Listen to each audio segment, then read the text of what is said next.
So hello guys, welcome to my channel. तो आज हम लोग डिस्कस करने वाले हैं कि यूनिवर्सिटी का एग्ज़ाम कैसे लिखते हैं। सबको पता ही है कैसे लिखते हैं, लेकिन एग्जैक्टली कैसे लिखना है वो आज हम लोग डिस्कस करने वाले हैं। सब लोग बताते हैं कि पेपर नीट एंड क्लीन लिखो, सीक्वेंस से लिखो, ऐसे लिखो वैसे लिखो, लेकिन आज मैं आपको एग्जैक्टली दिखाऊंगी कि कैसे पेपर लिखना चाहिए।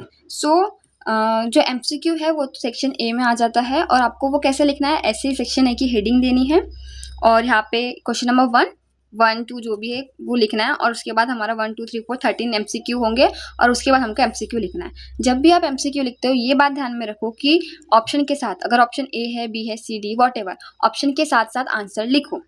आंसर लिखना मत भूलो, क्योंकि वो MCQ, जब MCQ एकदम स्कोरिंग होते हैं, अगर आपको मार्क्स स्कोर करना है तो आंसर, ऑप्शन लिखा ए जॉइंट से joints, B muscle, C ligament, whatever जो भी है उसके अकॉर्डिंग ए लिखा, जॉइंट्स लिखा, ऐसे आपको आंसर लिखना है MCQ का। MCQ में ये बात ध्यान रखो, ऑप्शन के साथ साथ आंसर लिखो, पूरा आंसर लिखो।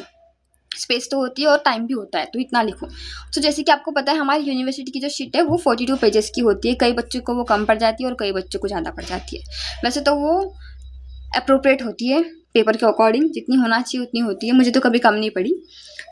आप कैसे सॉल्व करना है डिस्कस करते हैं हम लोग पेपर। जो क्वेश्चन नंबर 2 है, क्वेश्चन नंबर 1 की हमने बात कर चुकी है कि हम लोग कैसे लिखेंगे।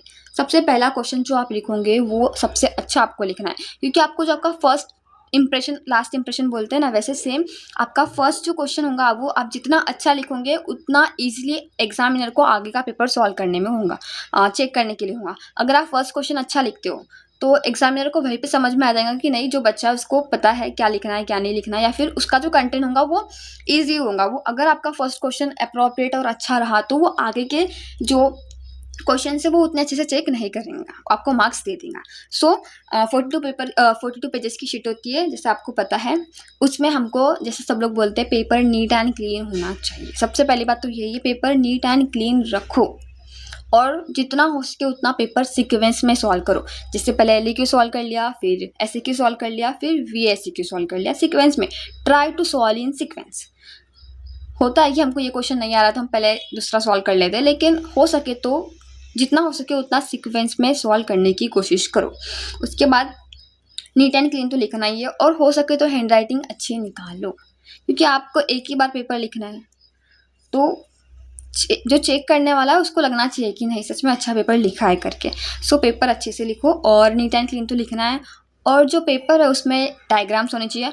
स्पेशली अगर आप एनाटॉमी और फिजियोलॉजी का पेपर अटेम्प्ट कर रहे हो तो उसमें डायग्राम्स होनी ही चाहिए विथ लेबलिंग, और फ्लो चार्ट्स बनाओ, थोड़े माइंड मैप्स बनाओ, या फिर पेपर को अट्रैक्टिव दिखाने के लिए आपको ये सब करना होगा। हम लोग डिस्कस करते हैं, जैसे कि मैंने जो एनाटॉमी का विंटर 2023 का पेपर है वो लिया है, BSc नर्सिंग का। वो मैं आपको दिखा दूंगी कि मैंने कौन सा पेपर लिया है। तो जैसे कि हमने पहले वीडियो में पेपर पैटर्न डिस्कस किया है, मार्क्स डिस्ट्रीब्यूशन भी डिस्कस किया है, उसके अकॉर्डिंग आप एक बार वो देख लो, आपको बाकी सब क्लियर हो जाएगा। लेट्स डिस्कस कि हमको क्वेश्चन नंबर 2, जैसे हमारा क्वेश्चन नंबर 2 है, उसमें मैंने A सॉल्व किया। अगर आप B सॉल्व कर रहे हो तो आप B हेडिंग दोगे। जैसे मैंने क्वेश्चन नंबर 2, ये जो मार्जिन है, मार्जिन के साइड में मैंने लिखा क्वेश्चन नंबर 2 और A। और एक बात बता दूं कि आपको एक्स्ट्रा मार्जिन ड्रॉ करने की कोई नीड नहीं है। यूनिवर्सिटी के पेपर में ऑलरेडी मार्जिन होती है, अपना टाइम वेस्ट मत किया करो, मार्जिन ड्रॉ नहीं करना, ऑलरेडी मार्जिन होती है। ये यूनिवर्सिटी की शीट नहीं है, but as it is university की शीट होती है, और इतनी ही बड़ी होती है, इतनी ही बड़ी शीट होती है यूनिवर्सिटी की, तो वो आपको ध्यान देना है। एक्स्ट्रा मार्जिन मत ड्रॉ करो। जैसे हमने क्वेश्चन नंबर 2 लिख लिया, और A लिख रहा है A, B लिख रहे हैं B, C लिख रहे हैं C। सेक्शन नंबर B है, ऐसे मैंने ऑलरेडी बता दिया है और उसको मैंने हाईलाइट कर दिया है।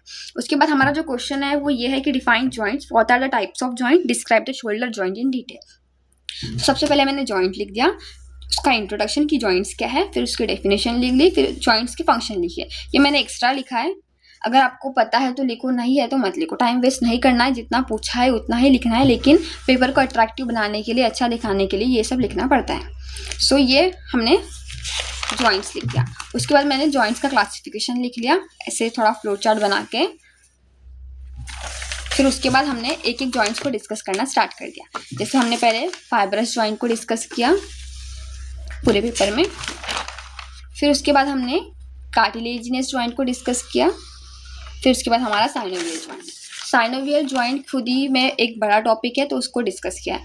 कई बार जो एग्ज़ाम है, एग्ज़ाम में स्पेसिफिकली क्वेश्चन पूछा जाता है कि एक्सप्लेन ओनली साइनोवियल जॉइंट है, फिर एक्सप्लेन साइनोवियल जॉइंट। तो आपको सिर्फ साइनोवियल जॉइंट को तब एक्सप्लेन करना है। इस बार क्वेश्चन में कुछ स्पेसिफाई नहीं किया गया था, स्पेसिफिक नहीं दिया गया था, सिर्फ क्वेश्चन ये था कि what are the types of joints. तो जॉइंट्स को डिस्क्राइब किया और ये जो तीनों भी जॉइंट्स थे हमने वो डिस्कस कर दिए। फिर ये साइनोवियल जॉइंट्स के भी टाइप्स है, वो भी हमने डिस्कस कर लिए। और हो सके तो डायग्राम ड्रॉ करो, इफ़ पॉसिबल एग्जाम्पल दो, पॉसिबल है तो एग्जाम्पल दो, डायग्राम ड्रॉ करो। और अगर कोई चीज़ बहुत ही इंपॉर्टेंट है तो उसको हाईलाइट करना सीखो, ओके। और उसके बाद है हमारा शोल्डर जॉइंट को हमको क्या करना था, डिटेल में डिस्कस करना था। तो ये हमारा शोल्डर जॉइंट मैंने हेडिंग दे दी है। और फिर ये शोल्डर जॉइंट, उसमें जो लिगामेंट्स है, जो भी है उसका जो भी कंटेंट है वो हम लोग आगे लिखेंगे। तो ये शोल्डर जॉइंट हमने पूरा उसका डिस्कस कर लिया, नर्व सप्लाई, उसका ब्लड सप्लाई, उसकी मूवमेंट, उसका रिलेशन, सब कुछ। और फिर लास्ट बट नॉट लीस्ट जो किया हमने साइनोवियल जॉइंट, सॉरी जो शोल्डर जॉइंट है उसके रिलेशन का डायग्राम बना लिया। अगर इसके बाद भी आपको शोल्डर जॉइंट का डायग्राम आता है तो वो भी आप ड्रॉ कर सकते हो। और इसके बाद भी आपको कुछ कंटेंट मिलता है तो आप वो भी लिख सकते हो। लेकिन इतना कंटेंट इनफ है, इतना बहुत ज़्यादा हो जाता है, इतना आप लिख सकते हो। आपको इसमें ही अच्छे मार्क्स स्कोर कर सकते हो। इतना लिखने के बाद भी आप अच्छा स्कोर करोगे। जो फंक्शन ऑफ जॉइंट मैंने स्टार्टिंग में लिखा था वो आप स्किप भी कर सकते हो, वो आपके ऊपर डिपेंड करता है। लेकिन पहला क्वेश्चन है तो ट्राई टू मेक इतना अच्छा लिखो फर्स्ट क्वेश्चन को कि वो एग्जामिनर को समझ में आ जाए कि आपको आता है। जो आगे की क्वेश्चन है उसको जो चेक करने में वो डिफिकल्टी नहीं होगी। तो जो पहला क्वेश्चन है वो बहुत अच्छा लिखो। बोलते हैं ना फर्स्ट इंप्रेशन इज ना लास्ट इंप्रेशन, वैसा मैं मानती हूँ कि अगर आप फर्स्ट क्वेश्चन अच्छा लिखते हो तो आपका सारा पेपर अच्छा ही होता है। सो ट्राई करो कि जो आपका फर्स्ट क्वेश्चन है वो आप बहुत अच्छा लिखें। तो यहाँ पे हमारा जो LAQ है वो ख़त्म हो चुका है। हमारे को मैंने पेपर डिस्कस किया है कि कैसे मार्क्स डिस्ट्रीब्यूशन होता है, क्या सॉल्व करना होता है, क्या नहीं होता है, कितने ऑप्शन होते हैं, कैसे। सो वो जो था हमारा 10 मार्क्स के लिए हमने joint, shoulder joint, types of joint सब डिस्कस कर लिया फॉर 10 मार्क्स। 8 मार्क्स तो कहीं नहीं जाएंगे अगर आप ऐसे लिखते हो तो, ठीक है। और सबसे मेन आप लोग पता है क्या करते हो, जब आप क्वेश्चन की हेडिंग लिखते हो ना, पता नहीं क्या हेडिंग लिखते हो। पता है कोई कोई बच्चे क्या करते हैं, अभी तो हमने LAQ डिस्कस किया, ध्यान दो। जैसे मैंने ये लिखा है क्वेश्चन 3 का A, ठीक है। अभी ये हमारा दूसरा क्वेश्चन है ना, तो बच्चे पता है क्या करते हैं, ये सेम यहाँ पे भी लिखेंगे क्वेश्चन 3 का A, सेम नेक्स्ट पेज पे भी लिखेंगे, फिर यहाँ पे भी लिखेंगे। हर पेज पे वही क्वेश्चन रिपीट करते, वही जो क्वेश्चन की हेडिंग है वो रिपीट करते। लेकिन क्यों रिपीट करना है, एक बार आपने ऑलरेडी मेंशन कर चुके हैं तो आपको क्यों लिखना है, क्यों लिखना है।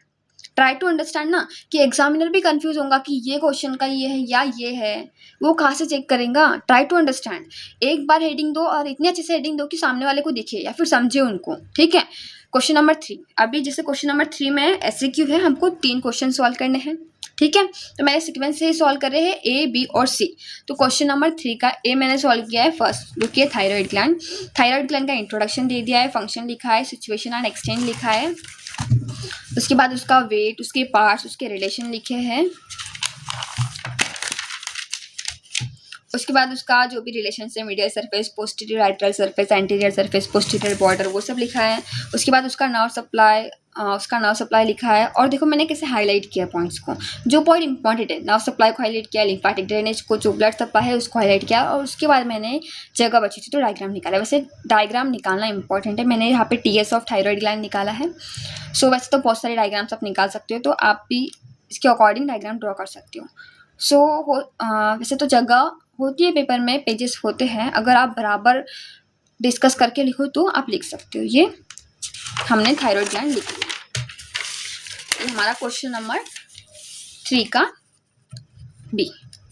एक बार हेडिंग दे दी क्वेश्चन नंबर 3 का B और फिर क्वेश्चन स्टार्ट कर दिया। क्वेश्चन ये है कि मेनिंग्स ऑफ ब्रेन, तो मेनिंजेस ऑफ ब्रेन मैंने लिख दिया, फिर उसका इंट्रोडक्शन, उसकी डेफिनेशन, और ये थोड़ा सा यहाँ पे ड्रॉ कर दिया कि स्कल के बाद ड्यूरा मैटर, आइक्नॉइड मैटर, देन पाया मैटर, ये हमारी मेनिंग्स से करके ब्रेन की। और फिर उसके बाद एक एक जो मेनिंग्स है, ड्यूरा मैटर, आइक्नॉइड मैटर, पाया मैटर, उनके फंक्शंस और उनका थोड़ा सा कंटेंट मैंने लिख लिया है। पाया मैटर और फिर उसके बाद स्पेसेस बिटवीन मेनिंग्सेस, जैसे होती है एपिड्यूरल स्पेस, सबड्यूरल स्पेस, सब व्हाटएवर। और फिर क्लिनिकल इंपॉर्टेंस ऑफ मेनिंग्स हमने लिख ली है। एक बात आपको ये बताना चाहूँगी मैं कि बच्चे लोग ये पूछते हैं कि हमको कितना लिखना चाहिए, 3 पेज लिखना चाहिए, 4 पेज लिखना चाहिए, 5 पेज लिखना चाहिए। तो ये कितना पेज लिखना है ना, ये क्वेश्चन पे डिपेंड करता है। It depend on question. Question जितना लेंदी होगा उतना ज़्यादा आपको लिखना होगा। अगर क्वेश्चन में सिर्फ देखो, जैसे क्वेश्चन में यहाँ पे क्या पूछा है, मेनिंजेस ऑफ ब्रेन पूछा है, तो सिंपली 3-4 पेज में ये कंटेंट खत्म हो जाता है। वैसे तो लिखने जाओ तो बहुत डिटेल में लिख सकते हो, जैसे कि आप जानते हो एनाटॉमी और फिजियोलॉजी जो है वो बहुत वास्ट है, लिखने जाओ तो बहुत कुछ लिख सकते हो। लेकिन ऐसे क्यों है और क्या पूछा है, मेनिंजेस ऑफ ब्रेन, तो सिंपली मेनिंजेस ऑफ ब्रेन का इंट्रोडक्शन दे दिया, डेफिनेशन दे दिया, फंक्शन दे दिया, और जो 3 मेनिंजेस है उसको हमने एक बार अच्छे से डिस्कस करके एलाबरेट कर दिया। और उसके बाद अगर स्पेस बची है, अगर आपको थोड़ा सा कंटेंट और पता है, जैसे यहाँ स्पेस बची थी तो मैंने स्पेसेस लिख दिया, और थोड़ी सी और स्पेस बची थी तो मैंने वहाँ पे क्लिनिकल इंपॉर्टेंस लिख दिए मेनिंजेस के। क्लिनिकल इंपॉर्टेंस यानी कि जो डिसीज कंडीशन है वो ब्रेन से ब्रेन की जो मेनिंजेस है उससे जो रिलेटेड डिसीज कंडीशन है वो हमको लिखनी होती है क्लिनिकल इंपॉर्टेंस में, या फिर जब अप्लाइड एनाटॉमी पूछा जाता है तब।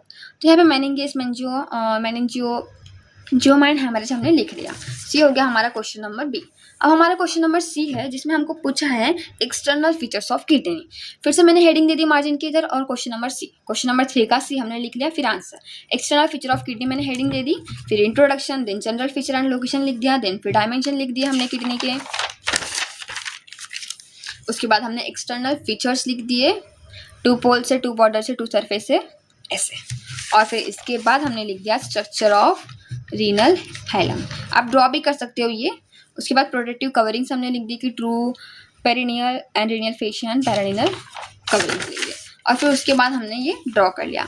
आप डायग्राम थोड़ी अच्छे से ड्रॉ कर सकते हैं, लेकिन टाइम नहीं होता है उसके अकॉर्डिंग हम लोग कैसे भी ड्रॉ करके छोड़ देते हैं, लेकिन आप ट्राई करो तो आप इससे भी अच्छी ड्रॉ कर सकते हो। और उसके बाद आप लेबलिंग करोगे, और मेन हेडिंग, जब आप डायग्राम लिख रहे हो, डायग्राम आपने किस चीज़ की बनाए हो वो मेंशन करना नहीं भूलना। डायग्राम निकाले, उसके नीचे डायग्राम का नाम लिखो, ओके। देन उसके बाद हो गया हमारा एसएक्यू खत्म। अब है हमारे 2 मार्क्स के क्वेश्चन, जो कि एक क्वेश्चन नंबर 4, जो कि 2 मार्क्स के, हमको इसमें कितने सॉल्व करना होता है, we have to solve 3 out of 4। So अभी मैंने लिखा क्वेश्चन नंबर 4 और 8। जैसे मैंने बोला है पेपर सीक्वेंस में सॉल्व करो, ट्राई इतना करो कि सीक्वेंस में ही सॉल्व करो। अगर नहीं आता है तो ठीक है, आप पहले शॉर्ट आंसर क्वेश्चन कर रहे हो, फिर जैसे भी सॉल्व कर रहे हो, लेकिन हो सके तो आप सीक्वेंस में सॉल्व करो। उसके बाद हम लोग क्वेश्चन नंबर 4A, पेरिस्टाल्सिस पूछा है। फिर से मैंने हेडिंग दे दी, हाईलाइट कर दी, या आप सेंटर पे भी लिख सकते हो या फिर यहाँ पे भी लिख सकते हो, इट्स ऑन यू। उसके बाद हमने इंट्रोडक्शन दे दिया, पेरिस्टाल्सिस क्या है, उसकी प्रोसेस लिख दी, पेरिस्टाल्सिस की फंक्शन लिख दिया, और साइट्स लिख दी पेरिस्टाल्सिस की। हो गया 2 मार्क्स के लिए। 2 मार्क्स के लिए इतना ही इनफ है। 2 मार्क्स के लिए 1 पेज से इनफ है। अगर आपको और आता है, आपके पास टाइम है, तो आप और लिख सकते हो। देखो कितना लिखना है या फिर कितने पेजेस लिखना है, ये डिपेंड करता है कि क्वेश्चन कैसा है और आपके पास टाइम कितना बचा है, और आपके पास सप्लीमेंट कितनी बची है, ये उसके ऊपर डिपेंड करता है। आपको ये सब कुछ मैनेज करके देखना है। अगर टाइम बचा ही नहीं, टाइम है, पेजेस भी है, आपको कंटेंट भी पता है, तो लिखो, ठीक है। और ट्राई करो कि जब भी आप क्वेश्चन नंबर 2 का फर्स्ट सॉल्व करो, क्वेश्चन नंबर 3 का फर्स्ट सॉल्व कर रहे हो, हर क्वेश्चन का फर्स्ट क्वेश्चन बेस्ट सॉल्व करो, ठीक है। तो क्वेश्चन नंबर 4 का हमने बी सॉल्व कर लिया, जो कि गॉइटर है क्वेश्चन। उसमें मैंने इंट्रोडक्शन दे दिया, एनाटॉमिकल चेंजेस इन गॉइटर दे दिया, फिर कॉजेस ऑफ गॉइटर। तो आप ऐसे कुछ फ्लो चार्ट्स वगैरह भी ड्रॉ कर सकते हो, जो कि आपका पेपर कवर करेंगे, और आपके जो मतलब पेजेस कवर करेंगे, और आपका जो पेपर है वो अट्रैक्टिव बनेगा। उसके बाद है क्वेश्चन नंबर 4। क्वेश्चन नंबर 4 का हमने सी लिखा, जो कि हमको स्ट्रोक वॉल्यूम पूछा है। स्ट्रोक वॉल्यूम हमने लिख लिया, फिर डिफाइन कर लिया उसको।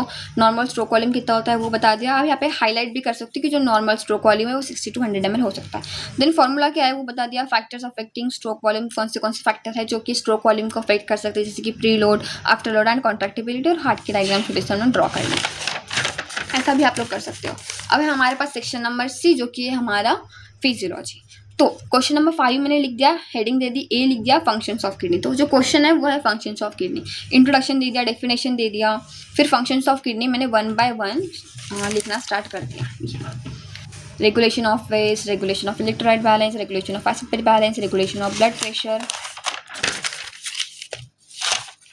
एरिथ्रोपोइसिस, विटामिन डी के activation, osmoregulation, detoxification, maintenance of homeostasis, same urine का फॉर्मेशन। और फिर मैंने यहाँ पे लास्ट में एक डायग्राम ड्रॉ कर दी। क्या थोड़ी सी जगह बची थी, स्पेस बची थी, तो मैंने यहाँ पे ड्रॉ कर दी। अगर आपको बीच में कहीं पे भी ऐसा लगता है कि डायग्राम निकाल सकते हो तो आप निकाल सकते हो, क्वेश्चन पे डिपेंड करता है। और अगर आपको डायग्राम आती है तो उस पर भी डिपेंड करता है, और जगह है, टाइम है, तो उसके ऊपर डिपेंड करके आप लिख सकते हो। फिर हमारा नेक्स्ट क्वेश्चन था क्वेश्चन नंबर 6 का ए। 6 का ए हमने लिख दिया, हार्मोन्स ऑफ एंटीरियर पिट्यूटरी। तो हमने ये इंट्रोडक्शन, दे दिया, फिर डेफिनेशन लिख दी। फिर ये एक एक हार्मोन को हमने अच्छे से डिस्कस कर लिया है, जैसे कि आप देख सकते हैं पेपर में। अगर आपको इस पेपर का पीडीएफ चाहिए तो let me know in comment section में दे दूंगी। ल्यूटिनाइजिंग हार्मोन, प्रोलैक्टिन, जो भी हार्मोन्स। और फिर लास्ट में मैंने पिट्यूटरी ग्लैंड की डायग्राम ड्रॉ कर ली है। नेसेसरी नहीं थी, बट अगर आती है तो आप ड्रॉ कर लो। स्पेस भी बची थी, अगर इतनी स्पेस बची तो छोड़ो नहीं। और सबसे मेन इंपॉर्टेंट मैं तो बताना ही भूल गई, जब भी आप क्वेश्चन स्टार्ट कर रहे हो, देखो जैसे मैंने अभी आपको इतने सारे क्वेश्चन दिखाए, मैंने हर क्वेश्चन न्यू पेज से स्टार्ट किया है। मैं क्या करती हूँ ना, देखो जैसे अभी यहाँ पे इतनी जगह बच रही थी, या फिर अगर इतनी भी जगह बचती है तो आप क्वेश्चन यहाँ से सॉल्व कभी नहीं करना। यहाँ पे थोड़ा सा कंटेंट अगर आपको आता है तो लिख लो, थोड़ी सी डायग्राम बना लो और उसको वहीं पे फिनिश कर दो। और जो भी आप न्यू क्वेश्चन सॉल्व कर रहे हो वो न्यू पेज पे ही करो। फिर मैंने क्वेश्चन नंबर 6 स्टार्ट किया। आपने देखा मैंने जितना भी अभी तक पेपर दिखाया सब में मैंने जितने भी सारे क्वेश्चन है सारे न्यू पेज से स्टार्ट किए हैं। अभी आपको इतना भी ऐसा भी नहीं करना है कि आपका जब इतना सा कंटेंट है और इतना अगर पूरा पेज बचा है तो आप ये पूरा पेज छोड़ के न्यू पेज पे स्टार्ट कर रहे हो, ऐसा नहीं करना है। आपको पेजेस वेस्ट भी नहीं करना है, क्योंकि अगर सप्लीमेंट कम पड़ गई तो क्या करोगे, है ना। सो को बराबर देख के मैनेज करना है। देन फंक्शंस ऑफ पैनक्रियास हमने डिस्कस किया यहाँ पे, तो उसमें इंट्रोडक्शन दिया, डेफिनेशन दिया और यहाँ पे पैनक्रियास की डायग्राम ड्रॉ की है। वेरी इजी एंड अच्छी भी लग रही है, देख सकते हो आप लोग। और मैंने यहाँ पे थोड़ी सी लेबलिंग भी कर दी है, तो आप लोग लेबलिंग भी कर सकते हो। ये क्वेश्चन नंबर 6 का सी हम लोग सॉल्व कर रहे हैं। फिर हमने functions of pancreas 1 by 1 discuss कर लिया, जैसे आप पेपर में देख सकते हो। ये एंडोक्राइन फंक्शन, एक्सोक्राइन फंक्शन हमने इसका डिस्कस कर लिया। अगर आपको इसके अलावा दूसरे सब्जेक्ट्स के भी पेपर सॉल्व करके चाहिए तो आप मुझे ज़रूर बताओ, मैं आपको बता दूंगी क्या लिखना चाहिए, क्या नहीं लिखना चाहिए, कितना लिखना चाहिए, वो भी हम डिस्कस कर सकते हैं। नाउ क्वेश्चन नंबर 6 का डी, जैसे कि कंडक्टिंग सिस्टम ऑफ हार्ट, तो मैंने conducting system of heart heading दे दी है और उसको हाईलाइट भी कर दिया, जैसे आप देख सकते हो। फिर इंट्रोडक्शन दिया, डेफिनेशन लिखा और कंपोनेंट्स ऑफ कंडक्टिंग सिस्टम लिख दिए। देन एक एक जो कंपोनेंट्स है उसको मैंने थोड़ा सा डिस्क्राइब किया है, यहाँ पे डिस्कस किया है।